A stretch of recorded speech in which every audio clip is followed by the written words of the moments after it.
ان کے 10 سال وزیر اعلیٰ رہنے کا یا ان کے تایا کا وزیر اعظم ہونے سے کوئی تعلق نہیں تھا. کہہ دیں ایک عام پاکستانی چاہے نہ سمجھے، لیکن جو کاروبار سے منسلک لوگ ہیں جو ان تمام معاملات کو جانتے ہیں وہ آپ کی بات کو ضرور تول رہے ہوں گے. تحقیقات کے مطابق صرف 2008 سے 2013 کے دوران جب شہباز شریف تیسری بار وزیر اعلیٰ پنجاب بنے، اس دوران 202 جعلی TTs کے ذریعے 1.5 ارب سے زائد کی رقم شہباز شریف خاندان کے افراد کے ذاتی بینک اکاؤنٹس میں منتقل ہوئی. 70 لاکھ روپے سے لے کر 64 کروڑ روپے تک کی TTs آئی. رقم کی منتقلی اور اس انورڈ منی لانڈرنگ، اس کو ماہرین کہتے ہیں انورڈ منی لانڈرنگ ہے. اس میں ملوث 4 ملزمان مشتاق چینی، یاسر، مشتاق، اس کے علاوہ شاہد رفیق اور آفتاب محمود اس وقت اس معاملے کے وعدہ معاف گواہ بن چکے ہیں. انہوں نے سارا کچا اور تمام اس طرح کے معاملات کے ثبوت جو ہیں وہ فراہم بھی کر دیے ہیں. یہ بھی انٹرسٹنگ بات ہے کہ شہباز شریف دعویٰ کرتے ہیں کہ بطور وزیر اعلیٰ پنجاب انہوں نے کبھی تنخواہ نہیں لی بلکہ DA تک وصول نہیں کیا. تو پھر سوال تو بہرحال بنتا ہے، اور میں نے دیکھا کہ ان ڈاکیومنٹ میں موجود ہے کہ ماڈل ٹاؤن میں 96H کا بنگلہ کن ذرائع سے خریدا گیا، جس کو بعد میں انہوں نے CM کا کیمپ آفس اور سرکاری درجہ اور سرکاری خرچے کے تحت اس کا انتظام سنبھال لیا. لندن میں 4 فلیٹس تھے. بیگمات کو تحفے کہاں سے آئے؟ نصرت شہباز کے اکاؤنٹس میں دبئی سے کس نے پیسے بھیجے تھے، جن سے شہباز شریف نے اہلیہ تہمینہ دورانی کو، اپنی دوسری اہلیہ کو اسلام آباد میں ایک ولا، ایک فلیٹ ڈونگا گلی میں اور نشاط لانجز وغیرہ خرید کے لیے. یہ کوئی بات افسانہ نہیں ہے، ان تمام چیزوں کے ثبوت موجود ہیں. اور شہباز شریف صاحب کی جو گفتگو آپ نے سنی اس سے ان کا موازنہ کیا جا سکتا ہے. ایک فورنسک آڈٹ ہو جائے، ایک جوڈیشل کمیشن اس میں تشکیل دے دیا جائے، کوئی JIT بن جائے، نیب سے لے کے تحقیقات کسی کو دے دی جائے، یہ تمام چیزیں سامنے آ جائیں گی.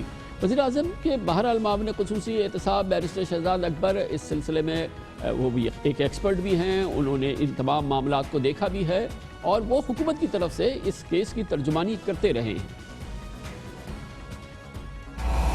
ایک سے زائد بہت زیادہ سسپیشیس ٹرانزیکشنز رپورٹ ہوئی تھی نیب کو، جہاں سے اس تفتیش کا آغاز ہوا. اب وہ تمام شواہد، تمام ڈاکومنٹری ایویڈنس ایک ریفرنس کی صورت میں لاہور کی اکاؤنٹیبلٹی کورٹ میں داخل ہو چکا ہے. اس ریفرنس سے اچھا اور مضبوط ریفرنس نیب کا میں نہیں سمجھتا کہ آج تک کبھی فائل ہوا ہوگا پاکستان میں. 55 والیومز پہ مشتمل 25,000 صفحات اینڈ آل ڈاکومنٹری ایویڈنس. اس کے اندر بینکنگ کیا ایویڈنس ہے، بڑا اسٹریٹ فارورڈ سے ایویڈنس ہوتا ہے. کمپنیز کے ریکارڈز ہیں SECP کے، ٹیکس کی اس کے اندر ریکارڈز ہیں، الیکشن کمیشن کے ریکارڈز ہیں، فورن ریمیٹنسز کے ریکارڈز ہیں، سوئفٹ میسیجز ہیں، فارم R ہوتے ہیں. وہ تمام چیزیں اس ریکارڈ کا حصہ ہے. اس میں 16 ملزمان نامزد کیے گئے ہیں، جس میں سے 6 فیملی ممبرز ہیں. شہباز شریف صاحب خود ہیں اس کے، جو کہ سربراہ ہیں اس پورے رنگ کے. یہی نیب کا ریفرنس کہتا ہے، یہ کوئی میرے الفاظ نہیں ہیں. اس کے علاوہ ان کے بچے ہیں جن کے نام پہ بھی منی لانڈرنگ ہوئی ہے، وہ سب لوگ شامل ہیں.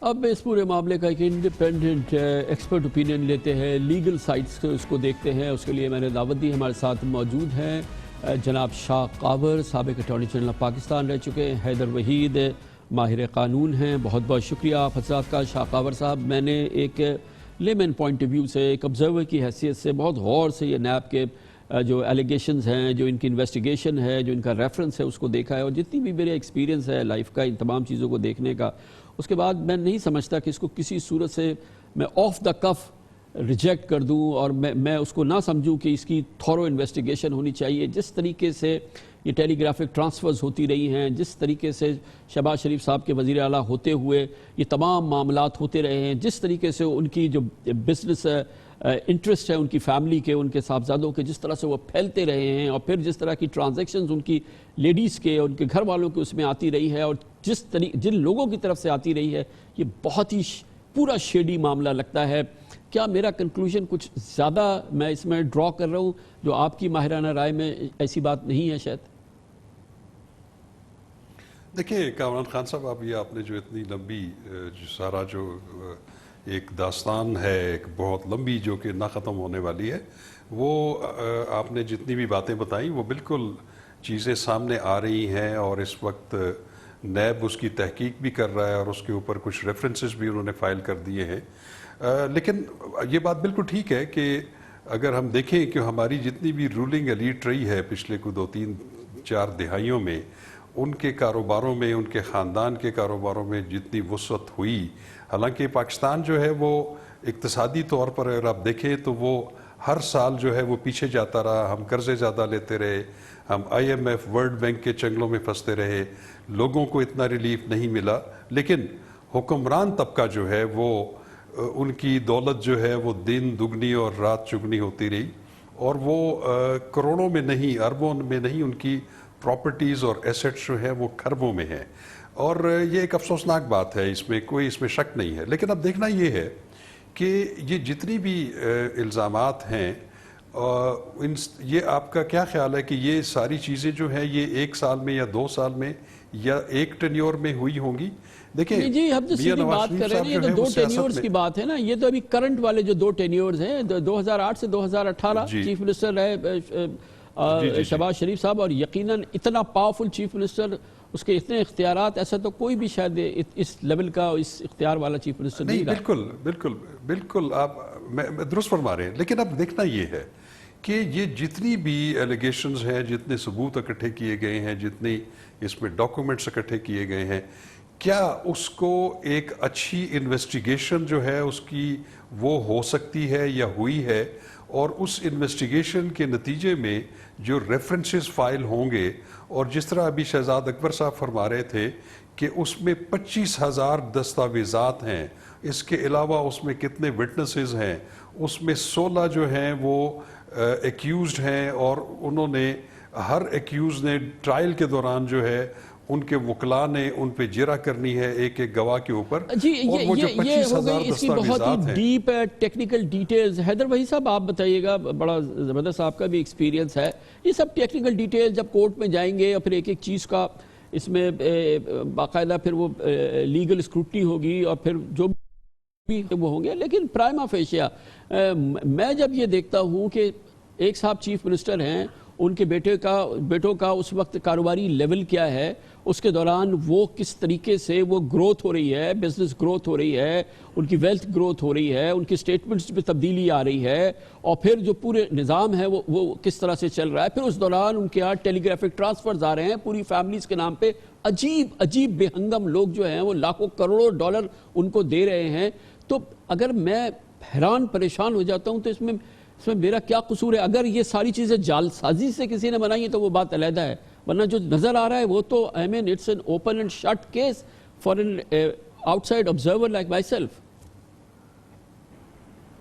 کامران صاحب اس کے 2 پہلو ہیں، اور یہ بہت ضروری ہے کہ ہم ان کو علیحدہ رکھ سکیں۔ ایک سیاسی پہلو ہے، ایک سیاسی لیڈر جو چیف منسٹر رہ چکا ہے، سیاسی زمرے میں اگر آج یہاں پہ پاکستان کے سٹیزنز جو ہیں یا میڈیا یہ ایکسپیکٹ کرتا ہے کہ وہ سیاسی طور پہ ایک نیریٹو سامنے لائیں جو کہ ان سے جو سوالات اٹھائے گئے ہیں اس کے حوالے سے جواب دے سکے، تو ہم غلط نہیں ہوں گے۔ لیکن جو دوسرا لیگل پہلو ہے وہاں پہ ہمیں ڈیفر کرنا ہوگا کہ قانون نے جو ڈیو پروسیس کے معاملات طے کیے ہیں اس قانون کے مطابق تفتیشی عمل آگے ریفرنس اور ٹرائل جو ہے اگر قانون کے مطابق چلتا ہے تو ایز پاکستانی سٹیزن ہمیں اعتماد ہونا چاہیے کہ اس پروسیس کی کلمنیشن میں ہی انصاف بھی ہوگا اور قانونی فیصلہ بھی ہوگا، اور جرم اگر ہوگا تو ثابت ہوگا۔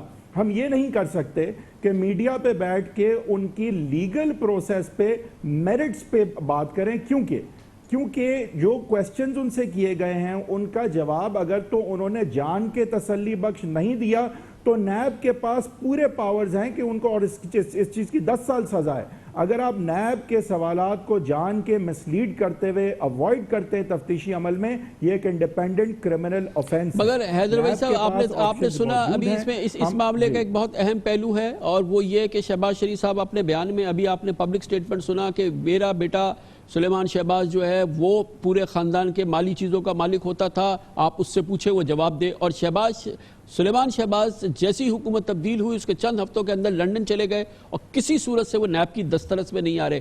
کیا یہ اپنے آپ کو فیئر ٹرائل کے لیے اور فیئر اکاؤنٹیبلٹی کے لیے پیش کرنے کا طریقہ ہے؟ اب دیکھیں یہ آپ نے اچھی بات کی کہ یہ جو اب دیکھیں سیاسی زمرے میں اور میڈیا پہ جو مجموعی طور پہ ایک نقشہ کھچ رہا ہے، وہاں پہ پھر ہم ایز سٹیزنز حق بجانب ہیں کہ ہم کہیں کہ جو مین ملزم تھے وہ جو کہ شہباز شریف صاحب کہہ رہے ہیں کہ سارا کاروبار وہ سنبھالتے تھے، یہ سارے ٹی ٹی ٹرانسفر ساری چیزوں کا جواب انہوں نے دینا ہے، اور وہ حکومت بدلنے کے اگر ایک ماہ بعد چلے جاتے ہیں تو اس سے جو انفرنس لی جاتی ہے وہ بالکل it is open to you کہ آپ اس کی ایک نیگیٹو انفرنس لیں، لیکن ہو سکتا ہے کہ دوسری طرف کا بیانیہ یہ آئے کہ وہ اس حکومت کو ایک اپریسو اور ایک وکٹمائزنگ حکومت پھر کیا ہے؟ پھر تو حیدر بھائی صاحب پھر تو کسی یہ حکومت کا معاملہ ہے، یہ عدالتوں میں جانا ہے، پھر تو اس کا مطلب یہ ہے کہ پھر اس میں سے کسی چیز کی تحقیق نہ ہو، یہی تو کہہ رہی ہے اپوزیشن کی اپریسو گورنمنٹ ہے، یہ فلاں ہے، یہ فلاں ہے، پھر تو چیپٹر کلوز کریں نا، پھر تو یہ سارے کیسز اگر اس نیریٹو کو کیا ہمیں ماننا چاہیے؟ دو چیزیں جی نہیں دیکھیں، نیریٹو ہم مانے نہ مانے یہ ہمارے اوپر ہے. پولیٹیکل نیریٹو ایک چیف منسٹر جو دے رہا ہے ہمارے اوپر ہے citizens of Pakistan as electorate کہ ہم اس سے مطمئن ہوں یا نہ ہوں. لیکن جو نیب کا پروسیجر ہے اور جو سوالات ان سے کیے گئے ہیں اور میرٹ پہ جو انہوں نے جواب دیے ہیں یا نہیں دیے ہیں، اس پہ بات کرنے سے ہمیں اجتناب کرنا چاہیے، کیونکہ وہ لیگل پروسیس کی بات ہے، اس پہ ہم اثر انداز نہیں ہو سکتے. لیکن سیاسی زمرے میں وہ جواب دیں لیکن کیا عوام کو، میڈیا کو، اور جو ان کا سیاسی نیریٹو آیا ہے اسے آپ تسلی بخش اگر نہیں سمجھتے آپ کا حق ہے. کیا کہنا شاہ خیبر صاحب یہ بتائیے گا کہ یہ غیر مناسب ہوگا کہ شہباز شریف صاحب کہیں کہ تمام یہ جو انویسٹیگیشن ہو رہی ہے مالی معاملات جو ہے میرا بیٹا سلیمان شہباز دیکھتا ہے، آپ اس سے پوچھیں، اس کو جواب دینا چاہیے. وہ خود کہہ رہے ہیں بیٹا جو ہے وہ چلا جائے، وہ کسی بھی دسترس میں رہے، حکومت کی تبدیلی کے 2 ہفتوں کے اندر 4 ہفتوں کے اندر چلا جائے، اور اس کے بعد ہم کہیں کہ بھائی پھر کیا کریں؟ تو کیا یہ اثر انداز ہونے کی کوشش ہے؟